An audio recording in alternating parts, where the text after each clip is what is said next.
सुप्रभात। Class 11th। आज आप लोगों की पहली क्लास स्टार्ट हो रही है। तो जैसा कि आप सब लोगों को पता होगा कि हिंदी में एक आरोह नामक की बुक है जिसमें 2 पार्ट हैं, एक गद्य और एक पद्य। एक वितान है जो भी कहानी पे आधारित है, और एक हम लोगों को पढ़ना है अभिव्यक्त माध्यम, जैसे मीडिया, जनसंचार, रेडियो, टेलीविज़न, इसमें तमाम चीज़ें हैं। और तो आज हम लोग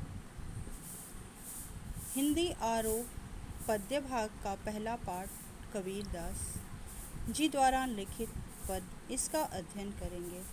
और कबीर के द्वारा लिखा गया पद का अध्ययन करने से पहले हम लोग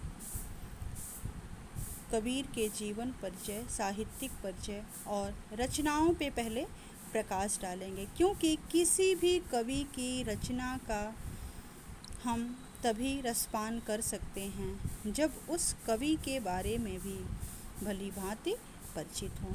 तो आप लोगों ने कबीर दास जी का नाम सब लोगों ने सुना होगा, कोई ऐसा नहीं होगा कि जो कबीर दास का नाम न सुना हो।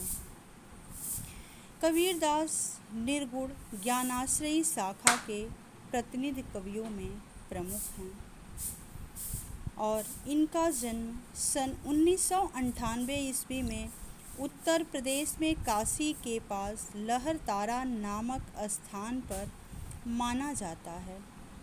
किंवदंतियों के अनुसार उनका पालन पोषण नीमा और नीरू नामक जुलाहा दंपत्ति ने किया। एक किंवदंती और प्रचलित है कि जन्म के समय इनकी माता ने इन्हें लहराते हुए, हिलोरे मारते हुए सागर के पास ला करके फेंक दिया और फेंक के चली गई।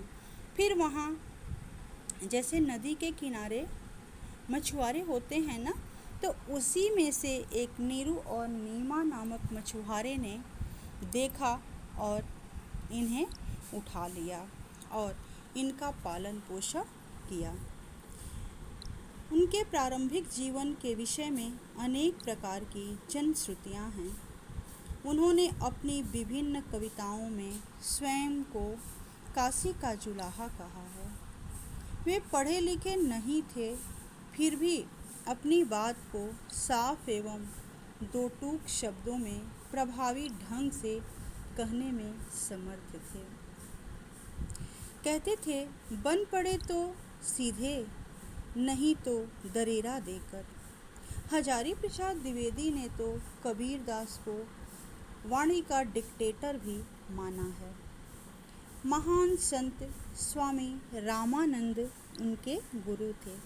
जैसे कभी कभी प्रश्न पूछा जाता है कि कबीर दास के गुरु का क्या नाम है, तो ये सारी बातें जो हैं ध्यान में रखने योग्य हैं कि कबीर दास जी के गुरु का नाम रामानंद है। जैसे मल्टीपल चॉइस क्वेश्चन में तमाम इसमें से प्रश्न बनते हैं, जैसे कबीर दास का जन्म कब हुआ, तो कबीर दास का पालन किसने किया।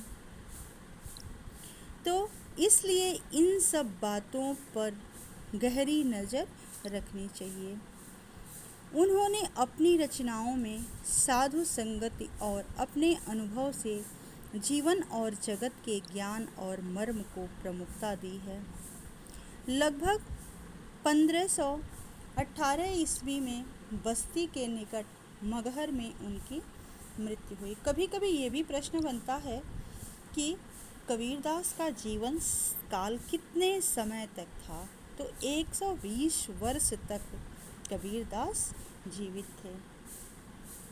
कबीरदास की प्रमुख रचनाएं हैं साखी, सबद और रामायणी, और इनका मुख्य ग्रंथ वीजक है जिसमें इनकी रचनाओं का संग्रह है।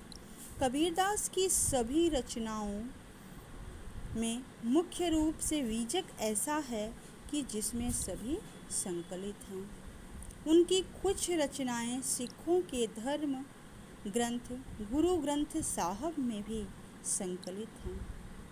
साहित्यिक विशेषताएं। कबीरदास एक अनूठे और निराले व्यक्तित्व के धनी थे। उनका साहित्यिक व्यक्तित्व बड़ा ही ओजपूर्ण और आकर्षक था।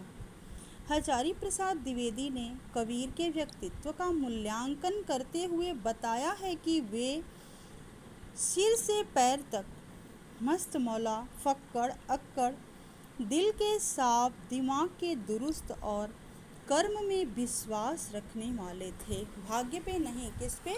कर्म में। यानी कि व्यक्ति जब कर्म करेगा तो उसे फल की प्राप्ति अवश्य होगी। भाषा शैली। तो कबीरदास की रचनाओं में अनेक भाषाओं का समन्वय मिलता है। साखियों में उन्होंने राजस्थानी, पंजाबी भाषा का मिश्रित रूप अपनाया है। रमैनी और सबद में ब्रज भाषा और पूर्वी हिंदी का प्रयोग किया है।